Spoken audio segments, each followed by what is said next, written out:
All right, so I'm back and we're working on the E34. So for those of you who don't know, this car is actually the first project car and actually is the second video on this channel that I've ever announced. And yeah, ever since I announced that video, progress has been incredibly slow because that's just how my life works. So yeah, for those of you who watched the first video, you kind of know why. Like I mentioned in that first video, no swap kit exists for these cars. There's not like an off-the-shelf LS swap kit that you can buy for an E34. And then on top of that, I called a whole bunch of shops local to me and even nationwide to big BMW shops that do swaps like this all the time.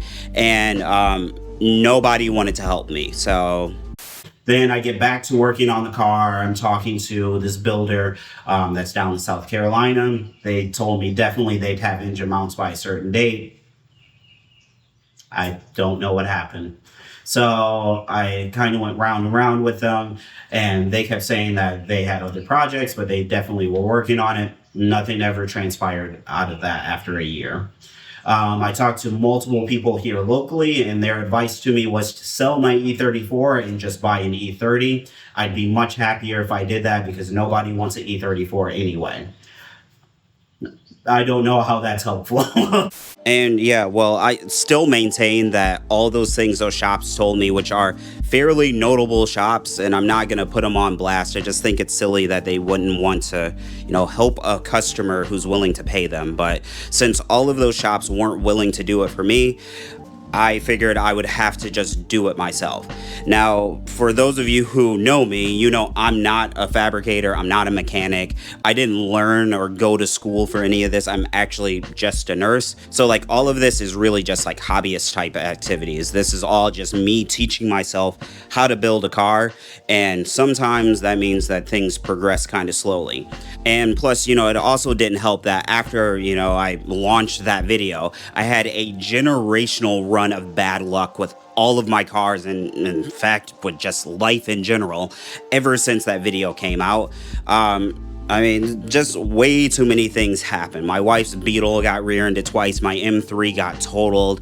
I blew a tire on the E60. I'll put things on screen because it's literally been just one thing after another, but we're finally getting somewhere on this car. So yeah, the last time that you guys were supposed to have seen this car was after the video that I made about the 3D scanner. I edited it and created that video, and I didn't like it very much, so I actually never released it. So I don't even think the channel members or the Patreon members got to see it. So I'm gonna kind of catch you up with what happened between that 3D scanner video and where we are now. So like I said in that 3D scanner video, the 3D scanner is a great tool, but primarily the reason why I bought it was to get a scan of my engine bay and also of my powertrain. Using the Creality scanner was great. It worked perfectly. And yeah, when it comes to 3D scanning, everything went perfectly. I got an amazing scan of my engine bay. I got an amazing scan of my entire powertrain. And I was able to get all of that imported over into Fusion 360. And so once I had it in Fusion 360, people who are experienced in CAD and who are fabricators, I'm sure this probably would have been an easy step for you. But for me, this is not what I do for a job, so I had to teach myself how to use CAD. I took some courses through HP Academy, which they aren't a sponsor, by the way. In fact, this channel's never been sponsored, so pretty much any brand or any like product that I talk about in this video is not sponsored. It's just an actual product that I used on this build or in the process of getting this video together.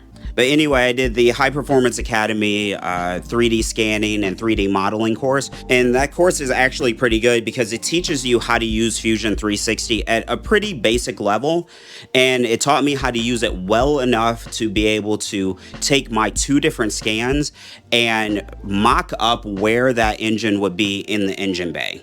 Now, I know teaching yourself CAD probably isn't something that everybody wants to undertake, but to me, I feel like it's kind of a powerful skill and tool to be able to have in your skill set, because at the end of the day, not only had no one else done this swap and nobody's interested in helping me do this swap, but my setup is kind of unique. I'm not running a T56 behind my LS. I'm running a BMW or a ZF GS653BZ from a 335. And so when you look at my whole powertrain setup, you have the LS, and then you have the adapter plate, and then the BMW transmission.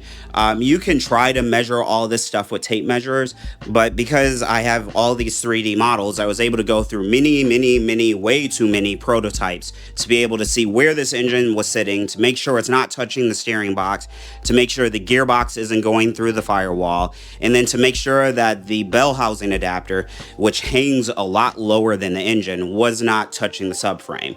And on the computer, everything looked perfect. Now, I'm not a fabricator, but I have a rad friend who is. So this is Aaron Laughlin, professional fabricator, racer, and just generally an all-around rad dude.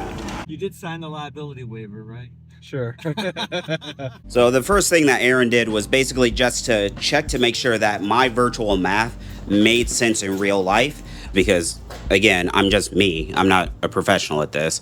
And on first glance, everything seemed like it should be straightforward, but you know how these things typically go.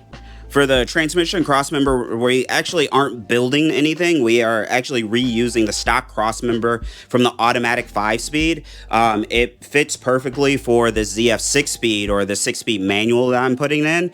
And when I designed everything in CAD, one of the things I specifically did on purpose was to reuse the stock crossmember and the stock transmission mounts location. And the primary reason for doing that is, well, it's just less complicated. The gearbox will be in the same location. I can still use my stock drive shaft. It's just going to make everything easier to put the transmission literally where the last one was. When it comes to mounting the rest of the powertrain, everything else actually went pretty easily too. Like I may have said in the 3D scanner video, I can't remember, so I'll just repeat myself if I did say it. Like I said in that video, after I got the engine mounts done, for all of the flat parts, so parts that don't include tubing, I sent all of those files out to Send Cut Send, and $70 later, I had all of the hardware that I needed.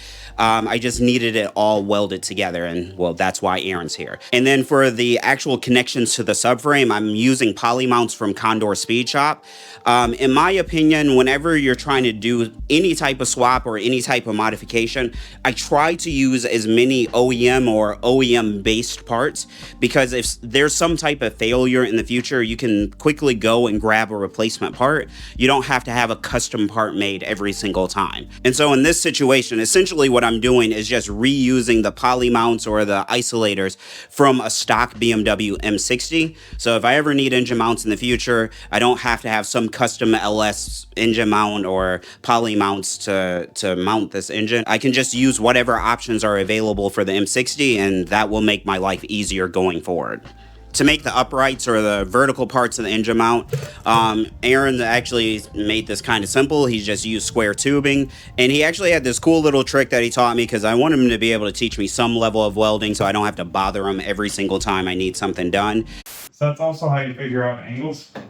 Basically, you measure that gap that you get from, say, where it's sitting, like here.